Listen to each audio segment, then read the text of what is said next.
Welcome back to the Cinema Sessions. My name is Keith, and as always, I'm joined by Seamus. Hello. This week, we're heading into a future where crime is out of control. Justice is instant and the law answers to no one. He is judge, jury and executioner. We're talking about Judge Dredd, the 1995 sci-fi blockbuster that took one of Britain's most iconic comic characters and handed him to Hollywood. Starring Sylvester Stallone, we're digging into Mega City 1, studio interference, comic book controversy, and the question that still remains a debate today. Should Judge Dredd have ever taken off his helmet? So load the lawgiver, because this is the law. Nice, Keith. I think that's the one. In one take as well. Well done. I'm getting better at that. Yeah. So we're back. Back. It's good to be back. Back once again for the Renegade Master. Another 90s universrsally beloved film. I think magnum opus is a term. Yeah, I mean, it's thrown around a lot, but I mean, when you talk about Stallone, is it Rocky or, is Judge? No, it's Judge. He really nailed this one. You did a nice intro there, but I'll do my usual here, just so we're definitely up to speed. Judge Dredd is a science fiction action film from 1995. Directed by Danny Cannon and written by William Wisher Jr. and Stephen E. D'Souza, a friend of the show, based on the character from the British comic book 2000 AD, created by John Wagner and Carlos Ezquerra. Starring Sylvester Stallone, Armand Desante, Rob Schneider, Diane Lane, and I can't figure out how to say his name in a weird way, but Max von Sydow, who's great. The film is set in the dystopian megacity of Mega City 1, where police officers known as judges act as judge, jury, and executioner. The story follows Judge Joseph Dredd, a legendary lawman who was framed for murder and must clear his name while stopping a former judge bent on seizing control of the city. The film has a 5.6 rating on IMDb, and at the time of recording seems to be bizarrely absent from Metacritic. Couldn't find it at all.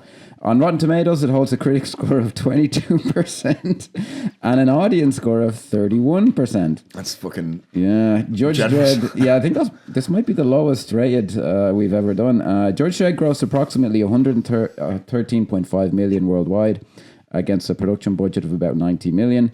And on a personal note, folks, why worry about a fascist police state when there are superficial differences between any regime and the actual Nazis, rendering the whole argument moot? Isn't that right, Keith? Anyway,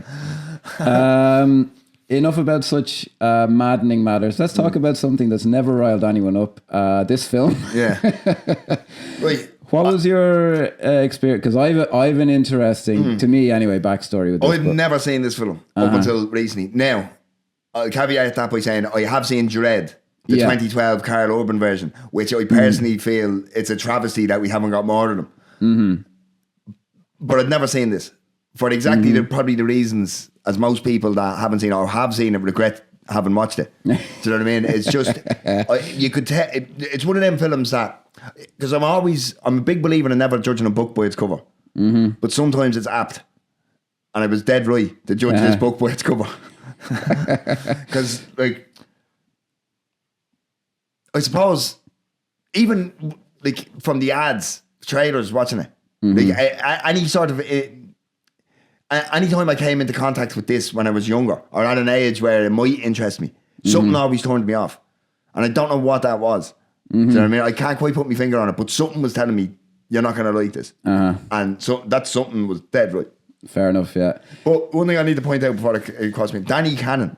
Yes. That is such an amazing name. It is ridiculous. It reminds me, do you remember Duke Nukem? Like the PlayStation guy, it sounds like one of them. Like he's a character from something like... I never looked into it. Instead of making this a Dredd film, if they had it just called Stallone, Danny Cannon, this film is it's already 20% better. Like, if it's just a different character, yeah. Yeah, 100%. Yeah, I had I was not quite of age, but when this came out in the cinema, I was hoping to go see it, basically. And what's it rated, sorry? It was 12s here, 12, which is weird because it was a huge controversy in the US about its rating. I remember it was 12s because I wanted to go see it. And I might have told this in the Die Hard with a Vengeance when I called up my mum called up the local cinema, the Classic it was called, to see, because I could go there by myself because it was walking distance. And she came back to me and she goes, they said they're not showing Judge Dredd, but they're showing Die Hard with a Vengeance, and they say it's much better. And I remember going, I can't go to see that, it's 15s. I was so psyched up for this. Was that Dredd you were talking about, Jordan? Yeah, it was Dredd. Yeah. And I remember specifically, I have a load of weird backstory of this. They had like a futuristic car parked outside the Savoy Cinema that was from the O'Connell movie Street. Dredd on O'Connell Street, yeah. And I got a poster from whoever was in that car, like for the movie, that I had on my wall for years. And I was so psyched. I had the novelization of it, which you can see here. And I read the novelization. I was like, this is good. Before you'd seen the film? Before I'd seen the film, yeah. And I read it. I read it like loads of times over the years. Yeah, it looks well weathered. I'll touch more on that later, yeah. Then I rented out the actual film and I saw it and I was horribly, horribly let down. I'm so happy you said that. This is essentially, the book is, it's written by an intelligent guy, one guy, and it's basically like the same story but told by someone who's restrained and actually has a focused vision for it. Just very quickly, like what I mean. I remember watching the movie, like I was 12, but I was still like, this is like the idiot's version of the book. There's a bit in the, you know, the bit where the head judges are like debating about what to do, and you're going, we need to expand execution for lesser crimes. Yeah, Jürgen Prochnow. Who is a wonderful actor who's terrible in this. He's awful. He's one of these, like, as soon as I saw it, because without having seen this before, right, I knew nothing of it, like, do you know what I mean? Even seeing the names coming up, like Diane Lane and fucking Max von Sydow, or Max von Sydow, I was like, whoa, it's a good hang cast. on. It's a fucking blockbuster cast. Yeah. But I remember seeing Jürgen Prochnow and going, all right, so he's obviously the heel, like, he's going to do something bad. Because he's one of them actors. That's his character. That's his character. Yeah. Because, like, he's like, do you know that guy, Bokeem Woodbine? He's a black guy. Every time you see him in anything, you know he's going to turn heel. Like, do you know what I mean? Well, it's funny. I was thinking about him and I was like, yeah, he's like one of these that guy actors, but I couldn't really name. He's the Anthony. guy. Yeah, he's in Dune. The David. He's in Air Force One. He's the guy in prison. He's a general. He's the guy that's trying to get out of prison. A cameo. Yeah. We'll talk more on him later. But in the book, in that scene in the movie, it's like he goes, "We need to expand it." And Max von Sydow says, execution for lesser crimes. Yeah, which I'm like, all right. All right, hang on, right? Jaywalking, bang. Yeah, he has a specific point of it. But Max von Sydow says, let me think this uniform still stands for freedom, which I'm not sure in the comics it did. But in the end of that scene in the movie, Jürgen Prochnow's just like staring at him evilly, as in he's obviously the villain. In this, he has a bit of dialogue where he goes, as always, what's the character? Chief Justice, you're a lie for all of us. I wish to withdraw my... It's a lot subtler. And it's actually reasonably good, whereas in the movie it is just like hyped up to 11. Like I know what's happening version here. Of it. Yeah. It's like, do you know what it's funny you mentioned Stephen E. D'Souza, because obviously I had me issues with Commando as well, like, do you know what I mean? And the kind of chaoticness of Commando that I didn't like, I can actually see it in this now that you mentioned that he's written it. Do you know what I mean? Or he had a part in it. See, I think what they've created here is like Total Recall for toddlers. Do you know what I mean? It's like, it's a very harebrained, childish version of these films, like Demolition Man and all these kind of cool, futuristic sci-fi films from the 90s. But they've just made it into like, they've made like a sci-fi movie with adult themes for kids. That's what they've done here. Stallone himself now, he does tend to, he has a good way of saying, I've kind of fucked that up, and then never go into any details that list specific things that he did. Now, actually, one thing, is he wearing contacts in this film? He is, yeah. Yeah, I fucking knew it. I was like, something doesn't look right here. Like, it was off, yeah. I thought he was kind of gave him an interesting look. The idea being, spoiler alert, he's like a clone from Max von Sydow, who's Swedish and blonde hair and blue eyes and all this. He does admit he called this film like a feathered fish, and I just think it's as simple as they were trying to make Demolition Man with material that doesn't suit that at all. Because I mean, obviously the comparisons are inevitable. If you compared this with Dredd, Karl Urban's Dredd, it is chalk and cheese. Because like they got the city down better. They got the... do you have issues with it? Go on, yeah. Well, you go on. No, but I think they got the city down better. I think the idea that he doesn't take off the fucking mask is like, that's a core tenet. Now, I'm not a diehard comic book guy or anything like that. So, I mean, I don't mind if there's a bit of deviation or something, but when something is such a core tenet to a character, it's like Batman not wearing a cowl or something, like, do you know what I mean? It's like, that's how bad egregious this is. Like, I think it doesn't bother me because I actually have a compendium of the comics and I had read it. One of the reasons I was excited was my dad, he used to go on trips down the country and he'd come back with a random comic book, and one of them was a 2000 AD. But it doesn't bother me. But like my issue with Dredd, the big apartment building, I think, is great. The outside world, I think they do it better than this. I think that's one of the strengths of this film is it really just seems like they're all crammed in there together and it seems hellish. My only major problem with the Dredd one is, and I think there were some behind the scenes things, it just seems to me like it was filmed as opposed to it was like directed, because I think whoever the director was very weak, and then apparently Alex Garland came in. Yeah, but there's a lot of, and Carl Urban, it was almost like a passion project for him. Yeah, there's a lot of great stuff in it. Him and Olivia Thirlby, who I've never seen in anything since. Yeah, I'm sure she's working on all this. They were brilliant, and I liked it in general, and but I prefer to see a sequel. Lena Headey. Lena Headey, yeah. She's great in it. Yeah, it's one of them films that I genuinely don't understand why it didn't get a sequel. I can completely understand this. Yeah, it didn't do well enough, I think. I know, yeah. But see, that's the problem with fucking capitalism, isn't it? Because think about it, because the creative arts, you're meant to be able to fail. Mm-hmm. And unfortunately, when you financialize everything and make everything about profit, you can't fail. Well, it was successful enough on, like, it was still released on, like, home videos and things. But your man, Alex Garland, who I do think is very talented, he's made some comments, and I think some of it was to fuck with the director on Dredd to annoy him. But he's made some comments about the art of directing films that I don't appreciate. I heard, and it was him like live, and he just goes, "Yeah, like being a director, that's easy. Sure, you just get everyone else to do the work for you." And I was like, and then he goes on to direct multiple films after that. Well, Ex Machina. Yeah, and I love a lot of his movies. Ex Machina is fantastic. Yeah, I loved Civil War. Yeah, I haven't seen. I didn't meet him, but I saw him in person once when they showed the original 28 Days Later at the Horathon here, and we went to see it, and he seemed like a really chill, cool guy. I don't know now, maybe the industry's made him cynical, but he does have this thing about, I just didn't care for those comments, because he's like, yeah, okay, maybe the guy you were dealing with was a shithead, but say that to Martin Scorsese or someone else, Anyway, back to so I never really liked this film, though I did watch it a few times over the years, and I watched it this time on this lovely laser disc here. The cover, right? The cover is awful. Just in case anybody can't see it, right? Well, it's awful in general, no matter what this film is. Yeah. Even if it's not Dredd, it's not a strong cover, like, do you know what I mean? No, that looks like something that should be in the back corner of a VHS tape or something. It does, it should be Billy Blanks or something. Yeah. Straight to DVD and the problem with this is it's Judge Dredd, and it's clearly plastered all over it, and he has no mask on. Yeah, I think that's better. The cover of I think this was like the British one, or the one that we got here anyway, because I remember reading in the fucking newspaper, this is how much I was tuned into it. There was some young fella here in Dublin who got that image of Judge Dredd in the helmet shaved into the back of his head somehow, and then he was suspended from school. Jesus, I remember that. Reading that in the paper. I remember that back in the day, you used to get like a Nike sign or a Nike tick shaved into your head. That's right, yeah. There used to be a thing getting things shaved into your head. Yeah, it was mental. Like. Yeah, they did it on Ibiza Uncovered one time, and they shaved dickhead into the back of the guy's head. Remember that? Remember Ibiza Uncovered, guys? Sign off in the comments. So anyway, the book is a very tasteful retelling of it, which was the worst way for me to see it. If I'd seen the film first, I might have appreciated something about it.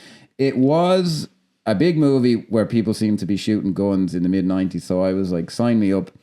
Rewatching it this time, I was a little kinder to it, but it still does not hang together well. And Stallone called it a feathered fish, which is perfect, because it's not so much, if you watch it, you might just go, oh, this is bad, or this is bad, and it skips over things. But the real key problem is it's a film that needed to be completely different. Like Dredd, which as much as I've issues with it, the Carl Urban one really got what this was and what it was going for. And the thing about the difference, I suppose we'll jump into this now, but the difference between Dredd and this is the kind of themes and stuff, fascism versus law and different things along those. I think it's much better achieved because they try an emotion, make it emotional or something. There's something to Stallone's version that's kind of like, hang on, this is just not what it's not what it's meant to be getting at. Now, maybe if I had seen this without having seen the Carl Urban one, I could have been kinder to it. Yeah, because the Carl Urban one is very much just like, even in this, you can tell Stallone is doubting whether he is actually judge, jury, and executioner. He has an emotional kind of deepness to him that Dredd does not have. Yeah, the only, like, this movie is about, you need to loosen up. That's the theme of the film, as opposed to just pure, even the way he plays it when he first shows up and he's like, what are you doing there, Hershey? There's like a little music in his voice. Yeah. And then even just things like, and they're trying to make him, I don't know what they were trying to achieve with this, but like when he asks how do you play it to every, I knew you'd say that to every fucking character. They were trying for a fucking catchphrase there. Yeah, I always. Carl Urban now, I've no notes about him in Dredd. They were trying for the catchphrise. Yeah. I knew you'd say that. You couldn't have come up with that and better. Like, well, I am the law is the one that everyone remembers because he says it so weird. Yeah. But I remember there was a moment in Dredd where, he was at the Comic-Con once, and I was hoping I could get to ask him because if he remembered it. There's a bit where your one Olivia Thirlby goes, she says something like quite naive, like, "Oh, I think this, I think we can help people," and Carl Urban goes like, "Admirable." And he says it in this dry way, but I always thought, I think deep down he does kind of think, yeah, all right, well, fair enough. I think you're wrong and you're an idiot, but that is kind of, but the way he does it never kind of tips your hat. Whereas with this, nearly immediately, he's a different kind of guy. Even the Diane Lane character is like Hershey or Judge Hershey is her name. And she's kind of like, oh, I know you're deeper. I know you're this. I know you've got emotional depth. And I was like, her and Rob Schneider impersonate various points throughout the film. And he fucking, that's very good, Rob Schneider. The Rob Schneider impersonation. If he did nothing right in this film, he did that. He was a very typical kind of mid-90s. He's very much, I mentioned in the intro about studio interference, he sounds like to me, you need someone in here that's going to tell us jokes. Do you know what I mean? Oh, big time, yeah. He was, he does this. It's hard to say, he shouldn't really have been in there at all. Actually, in the book, there's all these weird little kind of commentary chapters, like meta commentaries by someone who's writing a history of Judge Dredd from the future. It's separate from the narrative. And there's a bit where they say, a lot of the stories have become legendary. Obviously, the Fergie character is fictitious, and it's all very. The guy who did it obviously was just let do whatever he wants. There's a weird bit in it where the guy goes, as we all know now, the 20th century was completely controlled by a group of bankers living in Luxembourg called the Fizz because they owned the two big carbonated beverage companies. I was like, okay, where the fuck is this going? Yeah, that's weird. Yeah. He's obviously touching on Illuminati and the Bilderbergers. Yeah, because if you fucking remove carbonated soft drinks with oil, I you know wonder, you're not a million miles away. The guy's passed on now, so I don't know. I won't. No one can get to ask him, but I assume he shot himself twice in the head. Yeah, well, I think he was 80 something now. I assumed this was written by some 30-year-old wannabe novelist, and then when I looked it up for this, the guy's nearly 70. He wrote it. He was quite an established sci-fi writer, Neil Barrett. It's actually reasonable. The way they deal with the Hershey character in the book, she's a real straight line hard ass as well, but you can hear her thoughts and she's like, damn it, she doesn't take it as, I know there's more. She's like, there has to be more. You can't just be this guy, which is lost in the film because Stallone was obviously trying to soften it a bit, apparently now. So the opening of this is your man Fergie's released from prison. He shows up at his gaff. I do think the city's brilliantly designed and the effects are good and all this. I just as a craft thing, I like it. Whether or not I actually did when I watched Dredd in the cinema, I was like, hang on, whoa, this is just fucking the streets now. What is this shit? I was used to this. I do think they got the design down quite well. So he shows up, goes to his new gaff. There's people there just firing machine guns out the window. Which is very random, but it does James Lamar. Who is terrible, I thought. He's awful in it. Yeah, but so many people are awful in it. Yeah, he's a good actor though. James Lamar is fantastic. He's one of the best characters in the Warriors. He's just too clean looking. Yes, I totally agree from a costume design aspect. That was weird. You look at some of them. You look at some of them in his group, and they look like they're fucking. It's like they ran out of makeup when they got to him, do you know what I mean? It's like they spent all the money on the other stuff. Because in the book, again, sorry to keep going back to it, but in the book, he has acid burned in his face that are they say it's 2 words, and Fergie wouldn't want his mother reading them. And Dredd, when it wasn't just the guy, because Dredd has a line where he goes, you have obscenities on your face, that's an offense. And one of the guys has dead rats hanging from his earrings and all this. It's way, way further, which is apparently now. Maybe it was a reshoot because apparently they had a very different vision. It's hella overacted as well. It is, yeah. And it just, if they were all dirtied up and stuff, it might have, they're just lunatics. Just even the way he's delivering his dialogue, he's I know, it's just war. Yeah, right. He just doesn't look right. I don't know if he'd just been dirty. If he looked like whoever pops out from behind the dumpster in fucking Mulholland Drive, maybe I'd be like, all right, he nailed it. But they really dropped the ball on that because everything else now, the design of it and the craft, it was made at Danny Cannon's insistence, in the UK. Like the craftsmanship in it, whether it's appropriate now or not, is kind of another thing. So they're all doing this. Fergie just decides, okay, I need to get the fuck out of here. So he kind of hotwires a robot outside, and Dredd finds him and says, "You just got out of prison. You're habitual 5 years." Apparently now in the comics, that'd just be a comic.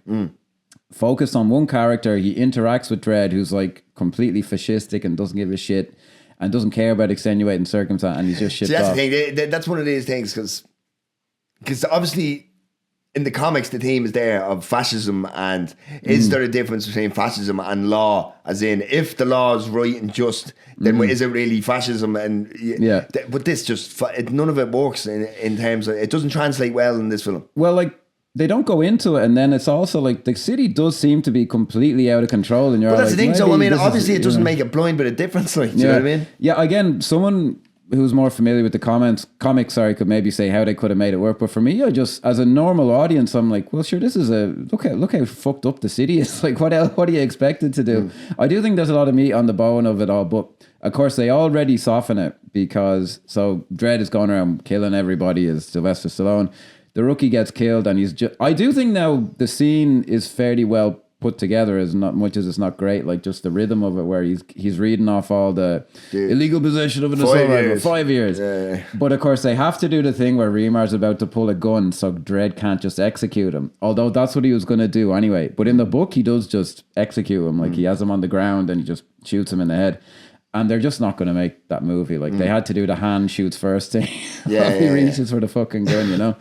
Probable cause. Yeah. Yeah. He's just combing his hair. Probable cause. Get him. Internal injuries he had, maybe. Cough, cough. Yeah. But then they do just... it doesn't really even just work as a 90s kind of fun Demolition Man-esque action movie. It's kind of the because that's the problem. thing. Because it's like you can feel that there's remarks made that makes you think you're about to enter into a tunnel of themes and different things. Yeah. But it just kind of doesn't. It just all turns into kind of 90s excess. I mean, Mega City 1 being satire for society. Like, that's a real fucking thing that you could deal with. And I don't think you have to add 15 minutes to the fucking runtime to do so. Yeah, it does. But they just kind of knock at the door of certain things and just leave them. Well, I think apparently now Danny Cannon wanted to make something more along the lines of Dredd. I've heard stories now, and the first time I went to college, our tutor said a story that then Stallone confirmed later. He did a Q&A. Apparently, on the way it was told to me originally, Danny Cannon stood up on the set on the first day of filming and said, "I only have one thing to say: fear me." And that kind of set the tone for the rest of it. I've heard some stuff, and then Stallone in a Q&A later confirmed it. He told a different story. Said, "I knew we were in trouble when he jumped out of his chair for no reason and said, 'Everybody needs to fear me, fear me, fear me.'" He didn't do the voice, but I kind of got that feeling off it, and then sat down as if nothing happened. He may be exaggerating Stallone, but there's obviously truth to that story, because the guy who told me originally kind of worked in the industry and all this.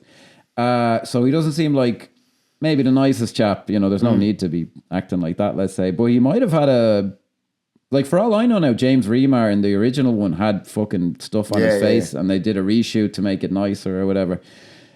But it is just you said even in the intro, beard looks out of place. Yeah, on James Remar. It is just a classic. The studio coming in and going, whoa, hold on now. He can't fucking be doing that. And what are we making here? Yeah. And they were... And again, Stephen E. D'Souza, as much as I like his films, he was absolutely the wrong guy. If Demolition Man, get him to write that, fucking brilliant.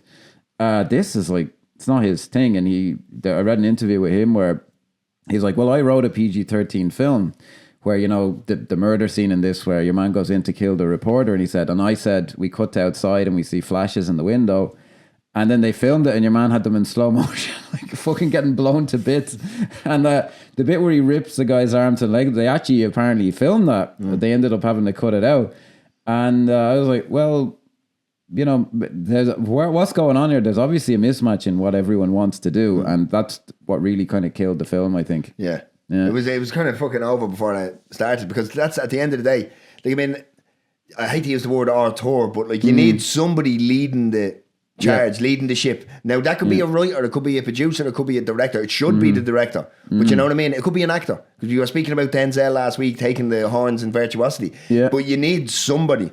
If the studio's interfering and getting away with it, if Stallone has his own version of things, if Danny Cannon has his own version of things, well, then it just turns into this hodgepodge of... And then you end up with Dredd. Yeah, Dredd. I did find it funny now. Stallone said, I think the British crew were taking bets on, would he be killed before and would Danny Cannon be killed? And I was like, well, are you sure that they loved you, mate? Because you do hear stories about him being a diva, especially around this time. Like, maybe he's a lovely guy on set, I don't know. But then I think soon after that, I do like the design of it and the flying cars and the cities and all this. I do think that was effective. And I do like the design.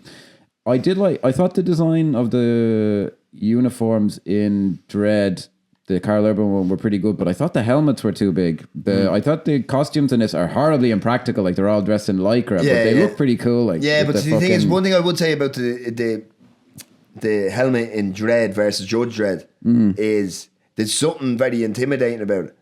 It's like you can go. It looks solid.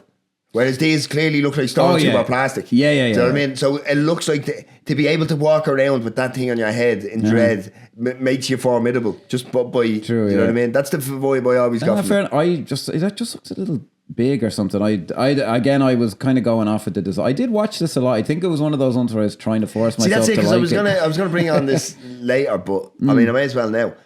It strikes me as one of them films that if you saw this at the right time as a kid, you could potentially love it. Yeah, I don't think even if I'd have seen it in the cinema that time, I think I was too hyped up for it because it just is not that good. Like I think there's stuff in it. It's very disjointed. Like I mean, do you know what was funny? Which is kind of weird because normally when you're watching a film and you're not enjoying it, and you look at your watch and only 5 minutes has passed, but I put this on and I wasn't enjoying it, and then I just said, "Oh, how long's left in this?"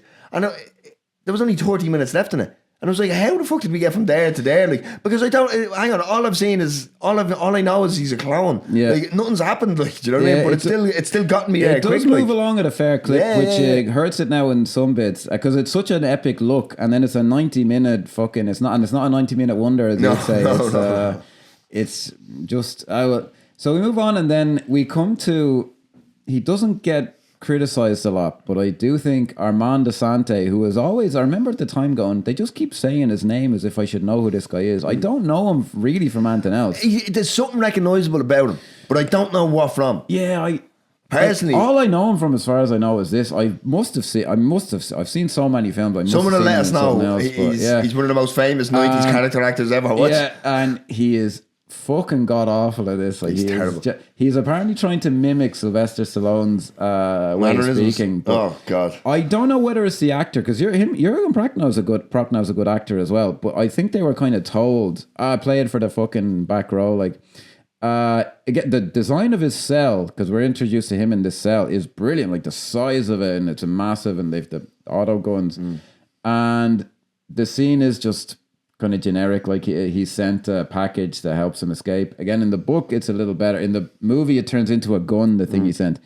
In the book, it's like a little mini laser that shoots the guy. And it's nicely written. It goes, the guy who he kills, he says, he was struck for a moment by I can't remember the word he used, but by the irrational thought that he'd been shot in the throat by 1 million tiny suns. And I was like, oh, that's kind of a nice way of putting it. Whereas in the movie, it's like, here's a gun, bang. It's like, all right, yeah. And then the guy in the book, the guy gets cut in half by the miniguns, whereas in the movies, they're shot a bunch of times. Yeah. And I have to say that is a cool visual, like the way the guns are automatic and they point when the fences go down on the cage, they point at him and everything. Like, yeah, a lot of that stuff, like the guns are well designed. The world of the film, the lawmaker, that stuff is good, but that stuff is just pulled straight from the comic. Like that stuff is. Yeah. You can't, it's very hard to fuck that up, like, do you know what I mean? True, yeah. I actually want to say I had a light gun for the PlayStation 2 that was shaped like the lawgiver.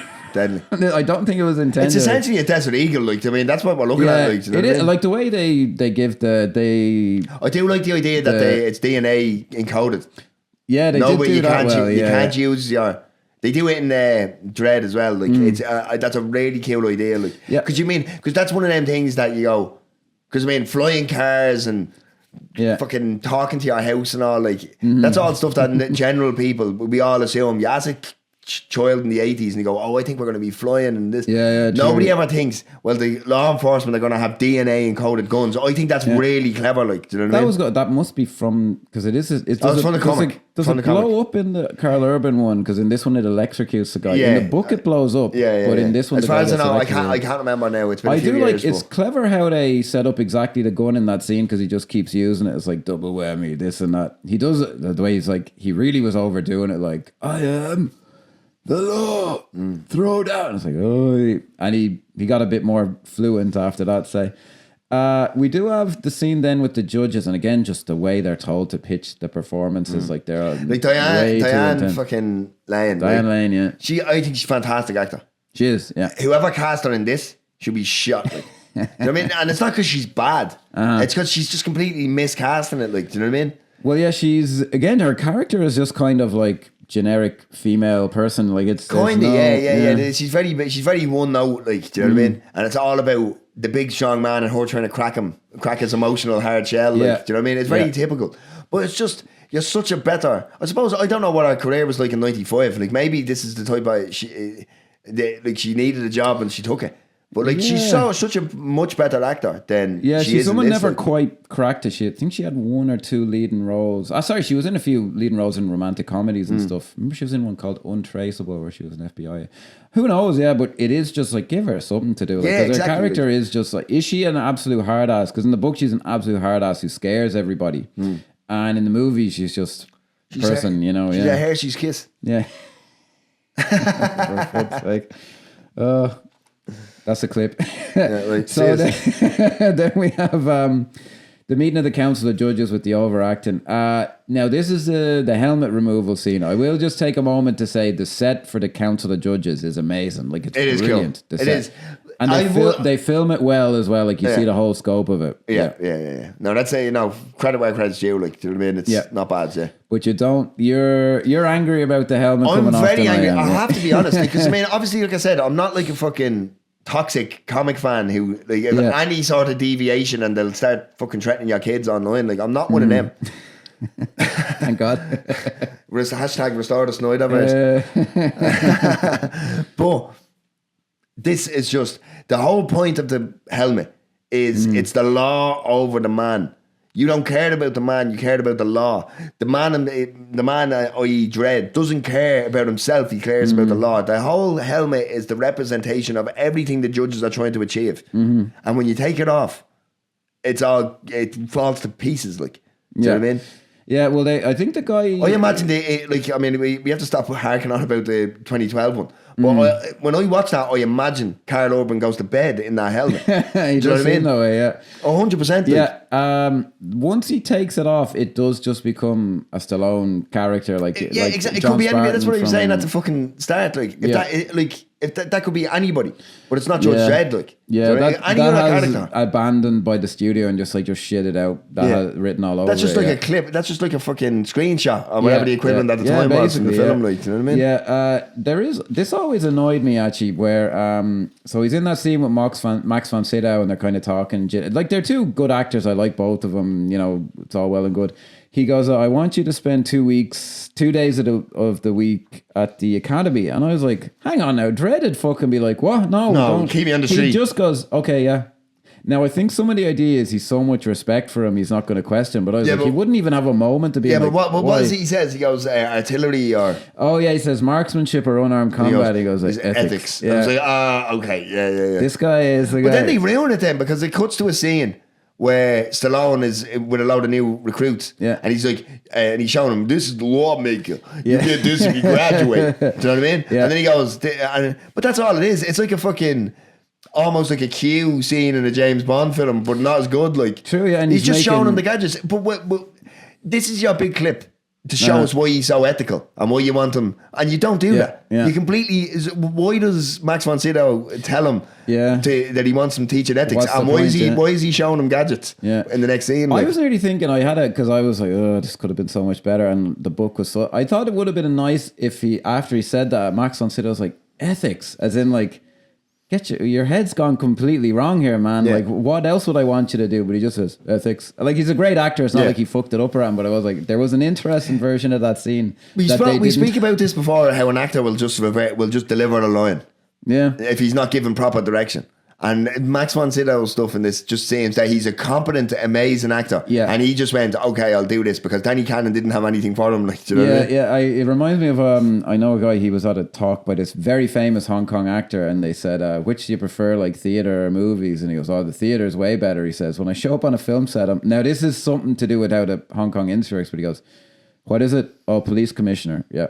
I'm a cop. Okay, yeah. And he does just plug it in, do it. And for a lot of directors, like, that's all they're looking for. I doubt Danny Cannon was going into the subtlety. Maybe he was, could be wrong. But there just was like, come on, there's something you could be getting at here. Nothing. Like, it could be like, he asks him, do you want me to teach them how to fuck people up? And the guy says, no, I want you to teach them how to do the right thing. But they don't dramatize it at all. It is just like, it's there, but it doesn't say anything, or it's not, you can tell they weren't kind of thinking about it. So it's a bit of a, and he makes a joke in the fucking scene with the cadets, and I'm like, isn't that the whole thing? Is he's no fucking sense of humor? Exactly, yeah. The thing breaks down, the motorbike thing or whatever it is. Because the thing, but he goes, you might get this if you graduate and they fix it, or something stupid. Says yours if they ever get it to work. I think that's it. Yeah, and I have to say I kind of liked how they never work, and it just said something about like the city, like the society is hanging on by a thread, like basically. Although people seem to be flying everywhere, so if the technology isn't that good, that's one thing I often think about these films. You ever see when you have like a wide shot and the cars like zipping everywhere? Like, where's like surely there's a traffic management system in place in the future? I think in Back to the Future too, they did have floating space signs for the floating things, but a lot of the time it does just seem to be random. Yeah.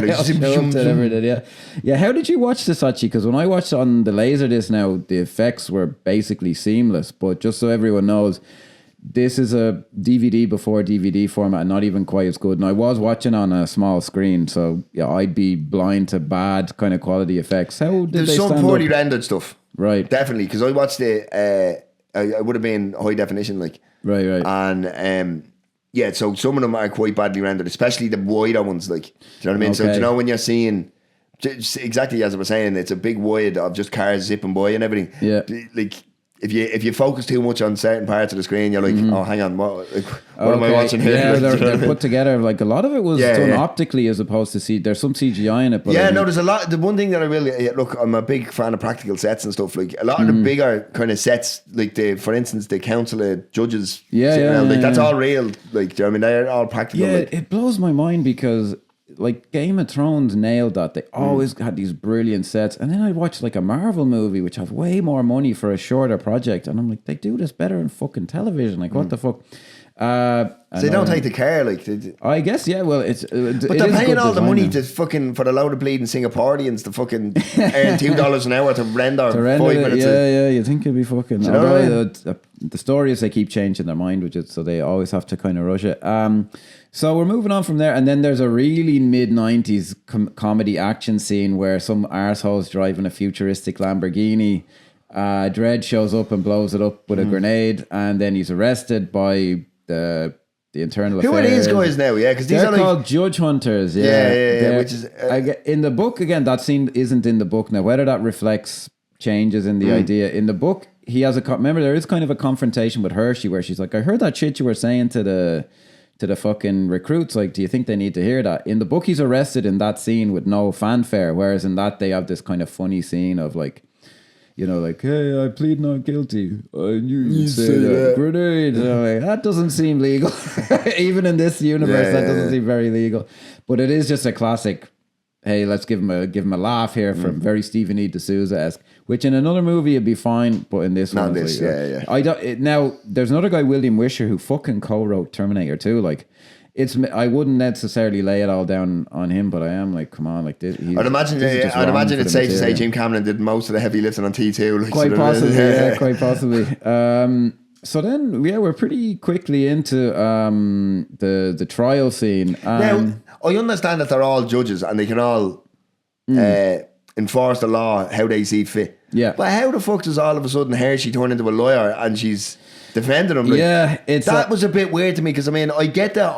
I can completely understand that the individual is judge, jury, and executioner. Yeah. I get that. That's cool. But hang on, you're having a fucking courtroom drama. Like, Yeah. surely Jürgen Prochnow or someone who's higher than him just judges him, kills him, or arrests him.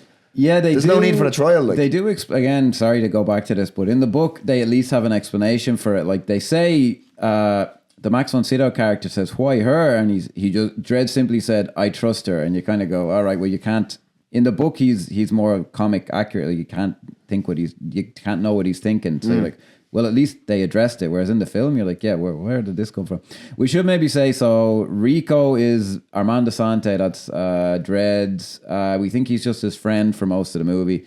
He escaped, and then he's been told, kill this journalist who's digging into things, and he kills the guy. The guy, for some reason, called him Dredd, even though he was 15 feet away at the door in a judge's outfit, killed him.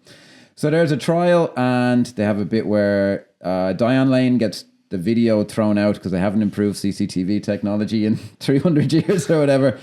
But then I did like the way it's so irrefutable, the proof against them, that now it's horribly impractical, but all the bullets are tagged with the judge's DNA. So it had to be him. Now, it makes absolutely no sense because if they had identical DNA, they'd look exactly the same. But, whatever. But it was like, oh, okay. As a revelation in a movie, it was like functional. You're giving me another reason to fucking hate this film. Because that didn't even dawn on me. And I was like, you're dead right. Just as you were saying that, I was like, hang on for a bleeding second. I remember this film would have been so much more interesting if it just was Stallone. Stallones. Yeah, it would have been. Probably, yeah. You know what I mean? Well, I remember even watching it and just like it always bothered me, to be honest. Like, because it would be difficult to kind of do because Amanda Sant, when we meet him, is in prison. So he wouldn't be dressed as a judge. But if the whole thing was legit and they didn't take off the mask and there was just a big reveal, you could have all of a sudden you add a star to this rating. They could have had their cake and eaten it too, as Ted Kaczynski would say. Yeah, guys, make that AI version of that movie in 5 years or whatever. Yeah. So it is like, it's a relatively okay scene, like the guy. Now, I do want to talk about this. So basically, he's going to be sentenced to death because that's the society. In the book again, Max von Sydow is kind of manipulated into making the decision himself to take in what's called the long walk by the Jürgen Prochnow character. Whereas in the movie, and I remember even as a young fella being like, oh, come on, he goes like, there is a solution. The long walk. If you do that. And I was like, Max von Sydow is not meant to be playing a mental midget here. Like, he'd fucking be like, what's up, mate? Like, what's going on here? Yeah. Whereas in the book, he's kind of, it's not even, he's allowed to think of it himself. Like, I think Jürgen Prochnow's character kind of pushes him a bit. I'll be honest here, right? Watching this, and even because I'll be full disclosure, I watched it in full once and then I kind of perused it a second time. I think that's fair. Yeah. So I'm obviously kind of, I don't know what the long walk is. I've seen it play out. Yeah. But I don't. So he just goes out into the elements. Yeah. So and that's it. I do like, now a lot of people. Is that right? He just goes out and he's just forced to live off the land. Like. Do not take me as an expert on this, but I'm reminded of something that a lot of people, even Star Trek fans, have a problem with. I like the Prime Directive in Star Trek, which essentially says if you come across a civilization. Now, I'm not saying I would agree with it in practice. What I'm saying is I like it. Is if you come across a civilization and just like there's a volcano on their planet that's going to blow up and you could save them with your technology, you're not allowed to because that's interference. And I like that exists because I'm like, that nearly brings like, they don't have any religion in Star Trek. So that's nearly a religious thing of like, no, our morals must be absolute and strong and like this. Because to be fair, like, we have to point out like the book of law is clearly looks like a Bible. Like, do you know what I mean? Yeah, so that... It's gold pages and gold. It seems to be, this is again my reading the tea leaves. Sound off in the comments if you know more about this. It just seems like it is nearly a monastic order. Like when you join the judges, essentially, you'll either get killed or crippled, or if you live long enough to retire, they just send you outside of the city. Like it is like this lifelong vocation, which maybe is hurting their recruitment numbers. I think, it is just when you retire, your retirement is essentially you're sent off to fucking seed out in the wastelands. I kind of think that's interesting. But I got the vibe that it was, we must bring... That's how they justify it. Yeah, that's the philosophy behind it. Yeah, so there must be other people outside the city walls that you must bring law and order to. Yeah, because it's brushed over in the film. Good old colonisation. Yeah. Backdrop, like, you know what I mean? Stallone does even say it in that scene with the cadets. He goes, if those of you who make it to retirement, there's the lonely proudness or something of the long walk, which is the thing. So yeah, essentially once it is like joining the monks or something, like it's for life. And I just found that kind of interest. Like that would be nearly how they'd have to, like who the fuck could become a cop in this situation? Yeah. So I thought that's obviously now something that'd be from the books, but I do find that an interest. But again, in the film, it just seems weird because you're like, where the fuck is this? Because it just doesn't belong with shit like grenade, so I see, boom. But I got to the point where I see him leaving on, and I was going like, hang on, what's this again? Do you know what is it? Even though like it's just, I don't think it's well fleshed out or anything in it. No, I mean, I had to do a lot of inference myself watching it to go. They just kind of use it as a chance to get Dredd off, as opposed to like go. I think this is a film that could have used a little more world building, honestly. But you think, like, because obviously, well, I mean, anybody who's actually paying attention to the film knows Jürgen Prochnov's up to no good, whether it's being completely revealed or not. So surely he'd just renege on it. He'd fuck off. He'd fuck Max von Sydow out. That's what I was thinking. That he just renege and blow his head off. Like, it was all a bit. And the way he acts in the scene where he comes back, you will respect the laws, decision, judge. He's like, becomes like, I assume they were doing a Hitler thing or something. He's so, apparently an interesting bit of trivia. He is the guy who dubs Sylvester Stallone's voice for German audiences, apparently. Jürgen Prochnow. Apparently so, yeah. I read it on Wikipedia. You try and do it like a German. Das, no, how would they say? Ich bin ein Law, or whatever the fuck it would be. So then, Max von, again, the good sets, and he's sent off into the wilderness. I think it's very funny, like, because you can tell that I don't like calling them extras, but non-professional actors in the scene, right? Where the doors open, and then each of them at different times are like turning away from the wind. The timers are, I didn't know that now, all off. As much as I've watched it a million times, So off he goes out, and then Dredd is sent on a prison transport thing. Kind of, it's not great, but like I kind of have. So he ends up sitting beside Rob Schneider, the Fergie character, and again they do. I forgot about him. Thanks for reminding me. Again. This is just what I mean is I saw the good version of this by reading the book first. In the book, Fergie goes, you made a mistake. And Dredd just says, the law doesn't make mistakes. And then Fergie goes, well, what happened to you? In the movie, he goes, you made a mistake. The law doesn't make mistakes. And you're like, can't he realize it after he says the line? Can't he say that? Can't he still be? They really do spoon feed, and it's not to say the other scene would have been amazing, but it is just taking you for less of a fucking idiot. Like it's not trusting the audience to be able to fucking do anything. Now we were talking about cast, so they're flying over so basically people are crammed into these mega cities they're called, and you fly over what's called the Cursed Earth. We fucking completely forgot to mention James Earl Jones does the opening fucking call to this. Brilliant. What a stat cast. But speaking of stat cast, so they're flying over, and these fucking hillbillies out in the Cursed Earth like shoot down the shuttle. Hi, Angel and fucking. Now, I do, at the risk of sounding like Quentin Tarantino, I do not particularly care for the actor Ewan Bremner. I liked him in Trainspotting, and I like him in nearly nothing else. He's not much to do in this. He's actually quite good in this. And a lot of makeup and stuff. Character, And I can't. I'm blanking on his fucking name, but the guy he's a brilliant actor. He's in The Walking Dead. He's Herschel in The Walking Dead. Yes. Oh fuck me, I'm blanking on it. He's in a great film that no one has seen called The Ninth Configuration. He's a fucking brilliant actor. They're all actually really good and kind of enjoyable. Like, but again, from a different kind of a movie. Like they're these religious lunatics and all this. So they capture Dredd and Fergie, and in the book again, it's made more explicit, like how religious. Actually, there's they introduce him really nicely. The Paw character in the book, he goes, he could feel something crawling around in his nethers, but it's a sin to scratch there, so he won't scratch it. And I was like, what more do you need to know about? Brilliant. Now you couldn't do that in a movie, like even physically, like how could you do it? But I was like, nice, in the movie, he's just kind of a generic kind of hillbilly for some reason.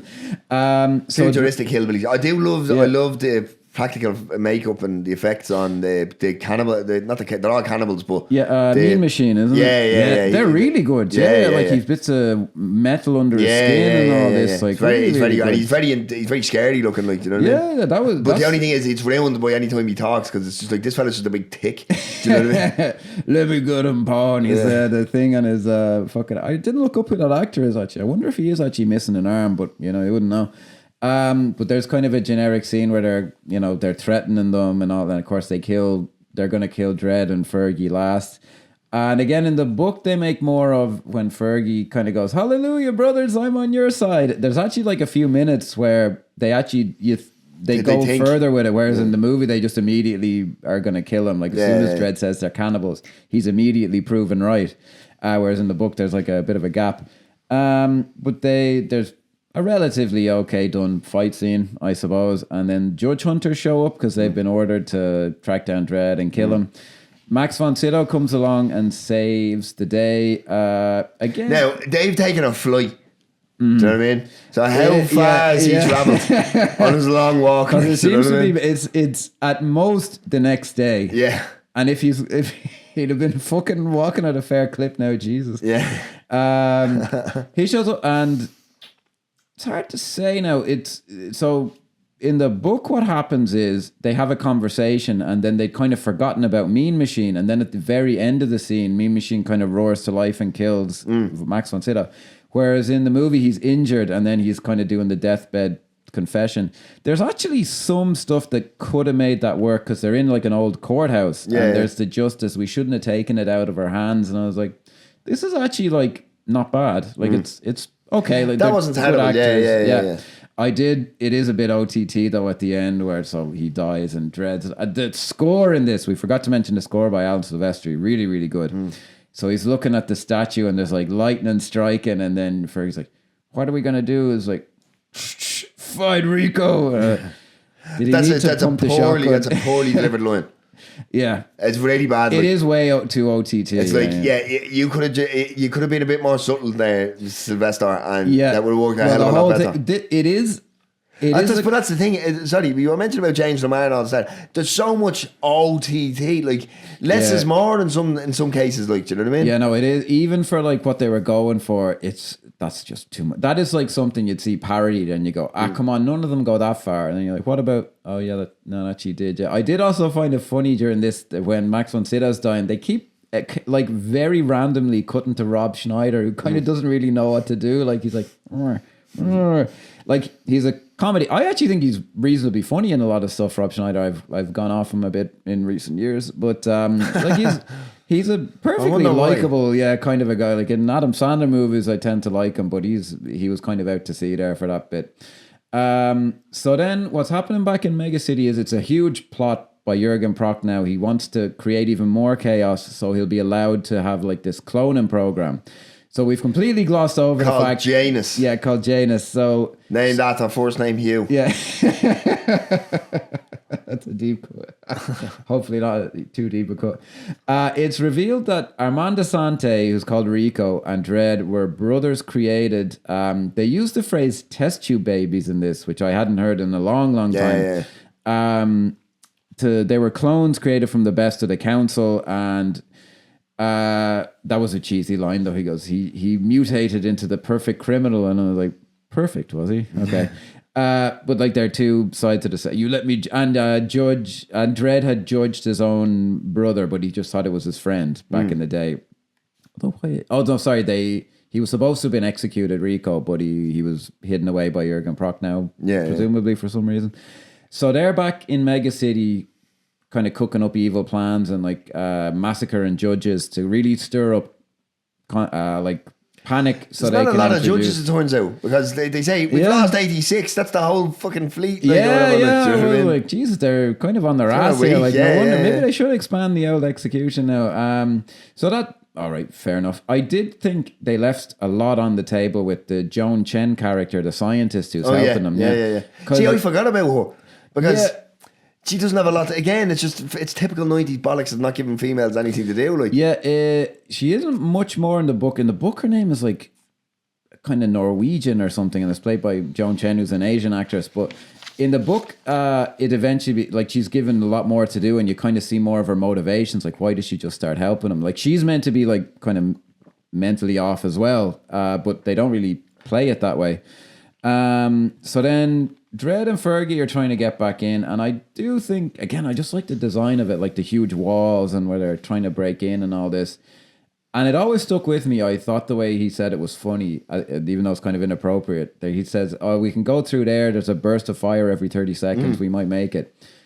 Some guys tried it, and Fergie goes, "So they made it, right?" And he goes, "No, they got fried, but the theory's sound." And I was like, "That's kind of funny, as inappropriate as it is for the character." Like, so they make their way back in again, perfectly all right sequence of a bit of tension. They're going through the fireballs. And then I think we're nearly into the last 20 minutes of the fucking movie. It moves along at a fair out clip. Because not a lot is happening, but it's very quick. Do you know what I mean? Yeah, it's true. Yeah, it's again maybe still. I think Stallone does like him as short as possible. Like he doesn't do many 2 hour plus. Yeah, but I have no issue with that. But it just has to be good. True, yeah. It gets very kind of generic from here on out. If it requires an extra 10, 15 minutes to make the film better and flesh out a few things, then go for it. Yeah, don't just leave them out just because. It was actually during the scene where they're breaking in where I was like, I think part of the film's problem is it is just a throwaway film with these massive epic sets, and there's just like a cognitive dissonance with it. Like you're just like, this should be telling or trying to get at something, and it's really not.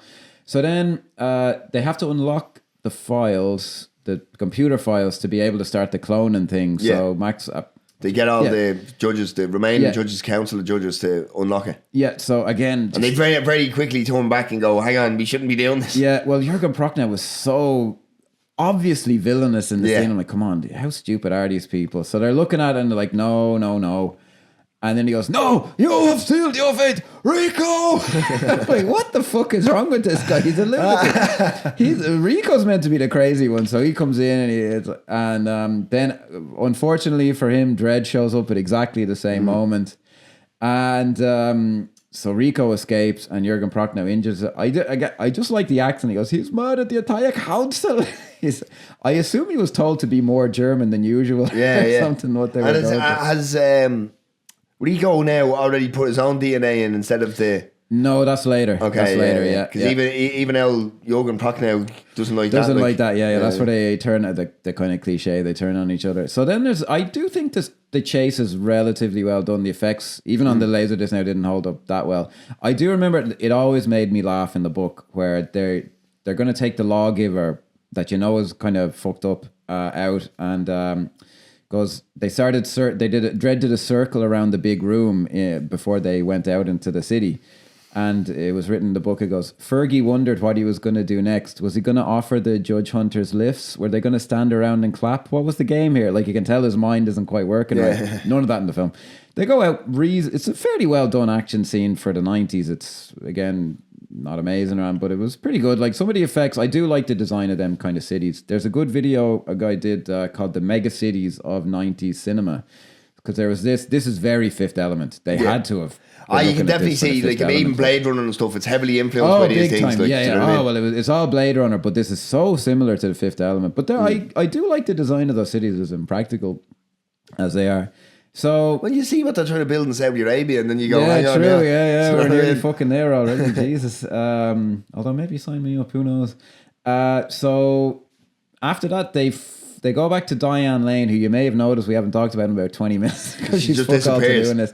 Fergie has nothing to do with it either. No, but really, but Fergie's just following Dredd like a bad smell. Like, that's his whole thing. Like, because he's not really doing any. To be fair, it's even mentioned. Like, I mean, I'm important. He does go, we're a team. Granted, you do most of the work. Well, at least they acknowledge it. And then, Diane Lane, after the court case, essentially disappears. Like, she's not in it. She doesn't. She might be in it a little bit. She investigates herself with Balthazar Getty, who I think must have originally had a bigger role, and they find out that there was a picture that was faked of Dredd, so that she realizes there's something up with him, which has no bearing on the story. Then they're almost about to kiss in their apartment, which is not really quite in the Dredd character, but anyway. So then we have the scene where Armando Sante really subtly plays, where he swaps out his own it's just too much. Like, this is what I mean when people, you can tell so and so is having a good time. He does have a nice line here, but like, he's so over the top, and I just find myself rolling my eyes. I'm not like, it's not in like a fun way. It's just it's just too much. Like, it's overacting. And then he does does she lick his wound in this? Because in the book she does. He holds it up. I don't think so. I don't think they go that weird with it. The whole idea was, because then later in the book, Jürgen Prochnow's character looks at him because you can hear his thoughts. He goes, she was supposed to control him, but he's perverted her. And I was like, that's actually not a bad kind of a... Because I do like that sometimes. I find this a lot in comic books. They'll often have the villain's plot kind of be undone by issues that the villains have. Like they spend a lot more time with the villains and you kind of see, I had this plan, but it's undone because of this. And then the hero is also, you know, just ultimately comes in. So there was something to that. That was, I always did feel kind of bad for him where he got the huge robot, which we haven't mentioned, but is very impressively done. He goes, rip his arms and legs off, save the head for last. And again, I read in the interview with Stephen E. D'Souza where he was like, he filmed this, like he had a mechanical dummy of Jürgen Prochnow made that was like contorting his face in agony. And no way. Yeah, apparently they literally filmed like sockets being ripped out and all this. The story goes, they got an X certificate in the US like 5 times because they were trying for a PG-13 and eventually they just had to go with an R rating. I guess it's the overall tone of it.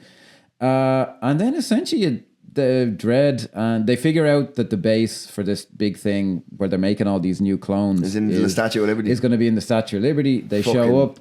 Yeah. Very similar ending to X-Men.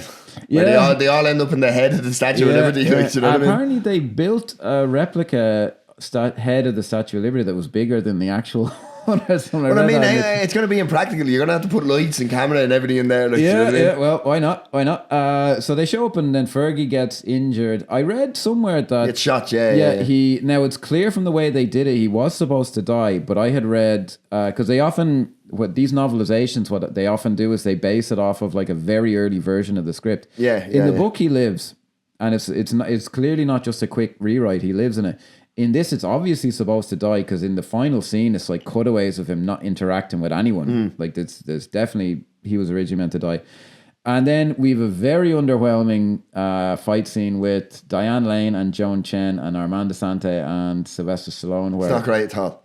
Well, I was listening to it with headphones and you can hear like awkward cuts in the music. I'd say at the last minute they were cutting shit out. Apparently there was a lot more with the clones coming out. Again, the clones look great. They look freaky. They looked like the Night fella from Game of Thrones. The Night King. They very similar. Like, even when the eyes open, it's the same kind of. Yeah, it would have been cool to see. Maybe the scene turned out shite or whatever. But apparently there's production stills of like Stallone fighting them or shooting them or something like that. All gone. And that's cool. Like, I mean, that's like, it's like, do you ever see, I'm reminded of Hellboy 2, The Golden Army. Have you ever seen it? I've seen it. I saw it once in the cinema. Right. So the whole thing is the Golden Army. That is an impossible thing to be. So the whole film is leading up to him fighting the Golden Army. And he fights them for about 30 seconds. And then it's back to a single one-on-one with him and Luke Goss, who's playing right. Yeah. So they built you up to this point. And then they don't, or they show you a little bit and they don't. The whole thing was meant to be this epic fight. It's about 30 seconds to a minute long. Yeah. He gets them all, and then he started putting themselves back together. And it's like, it's just not what it was meant to be. And this is the exact same. I want to see him take on a load of these fucking, just have them coming out of nowhere non-stop. It would have been cool, yeah. And then Hershey or fucking Rob Schneider just hits a button and it stops them or whatever, like, do you know what I mean? Would have been, if only we were on set back then. And again, what I just mean, you get the idiot version in the film. In the book, Rico is shooting at him and the gun says, ammo exhausted, and then he uses something else. And then at the end, he has him at gunpoint and he pulls the trigger again. And in the book, it goes, Dredd realized he'd been so crazed, he'd forgotten his gun was out of bullets. Whereas in the movie, it's like, got you now, click. I was like, And it's very underwhelming. He just kind of pulls him out. He just pulls him off the fucking top of this and he falls down, and that's... Is it? Then Joan Chen shows up and Diane Lane shoots her in the back.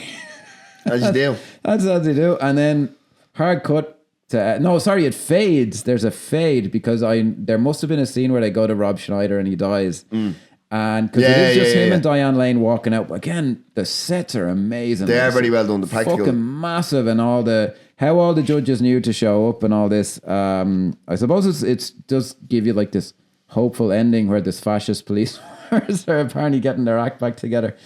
And he goes, would you consider being the Chief Justice? No, give it to Hershey. And it's like, all right, yeah. Yeah, that makes sense. That cuts. What the fuck? There's no bureaucracy in this fucking thing. Jesus Christ.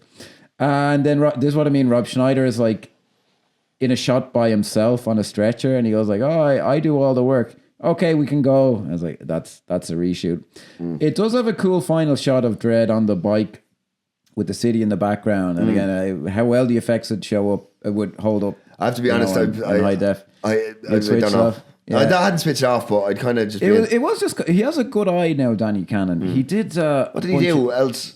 I looked him up. He's been in TV now for ages. I don't know that he ever had another kind of big He did a film in the UK, I want to say it was Shopping, it was called, with like Jude Law. That was apparently very, very stylish. And I've never seen it, but he kind of petered out after this. I do want to say he did some other kind of a major Hollywood film, like, or a decent sized Hollywood film, but he's kind of petered out. It seems to be mostly TV now. But he had a good, like, the film, like, they filmed the sets well, and that's, you know, obviously him working in concert with people, but I'll give him credit where it's due there. But yeah. So we've come to the end, and like this film, for me, like, because I mean, you have films that like are so bad it's good almost, but this is not one of them.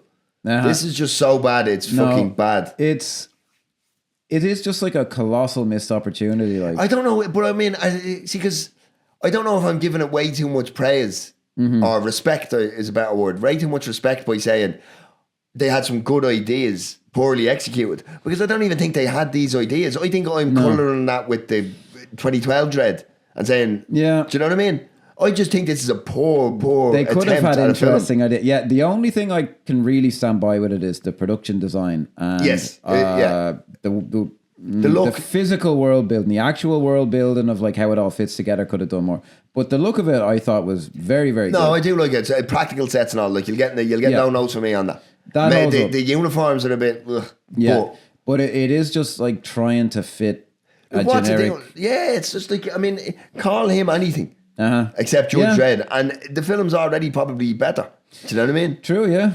Yeah, but I don't know. There's a huge community of fans out there. There's like fan films and all this stuff. So I actually watched a few of them.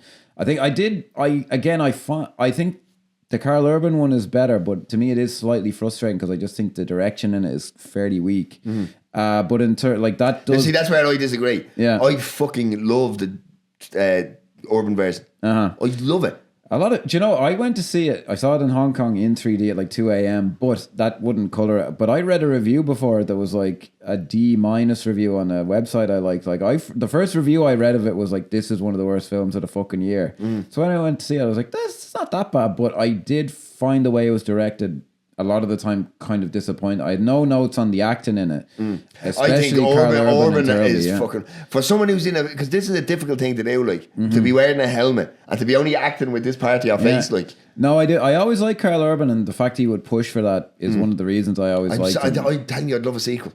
Even now. I haven't said it now. I would watch a sequel. No questions asked. I thought they set it up very well. I'd have to rewatch it now. I maybe not being 100% fair, but I've watched it a few times and I'm always like, I just wish they had some, like, a stronger director in there, because it seemed to be kind of more chaos behind the scene. But a lot to be said for that. If they could somehow mix the world building of this with the tone of that, I think we'd be on to something there. But in 5 years, fucking Netflix will have some AI option will fucking do that for me. Exactly, I want to watch a sequel to Dredd, and then I'll just make it for you, and then that's where we're going, isn't it? Yeah. Jesus. That's I wouldn't bet against it. Fuck me, I wouldn't bet. So, non-submersible units. I don't think I'm struggling this week. The world building of it and production. No, Stallone as Dredd is production design decent. Yeah, production design. Stallone as Dredd is awful. As that, I thought it could have worked though. Yeah. Give him a different name, and it's no. fine. Well, you can't separate it out from. He'd always fuck it up. But if somehow he was like, no, I love the comics so much, I'll do what Karl Urban did. He'd be good. But that would never happen. Basically, yeah. And then, like in the 90s, the lads wanted their face on the screen, like, exactly, yeah. Oh, it wasn't even fucking. It wouldn't mention it. Yeah, do you know? I'm just off to remember the fucking Judge Dredd comic me dad got had a spread on the movie in it, and that's why I was so excited about it, because when you got something like that in the early 90s, you just reread it. Yeah, and I was really G'd up for it, and then they didn't fucking show it in the classic, and I would have saved myself a lot of heartache. I mightn't have read the book, so there we go. Read the book though, guys. It's really good. Star rating, Keith. 1.5. I can't give a 1. It's not the worst thing I ever seen, but 1.5. I'll give it a 2, and I don't think I have to explain myself. I think everything we've said. I think that's tied up in a nice little bow. I think so. Look, maybe you think that this is a misunderstood fucking 90s blockbuster action and it's great, and maybe you think that it is so bad that it's good, or you think that it's just good. Who knows? Let us know in the comments. And what's your favourite political opinion of Rob Schneider's? Let us know. For the world, for the times we live in. Yeah, indeed. Thanks very much, guys. Yeah, so subscribe on YouTube, fucking Facebook if you're that way inclined. Yeah. TikTok, Instagram, all that stuff. Clips, everything all week. So, yeah. We appreciate you. Thanks, guys. We'll see you on the next one. Cheers. Bye-bye.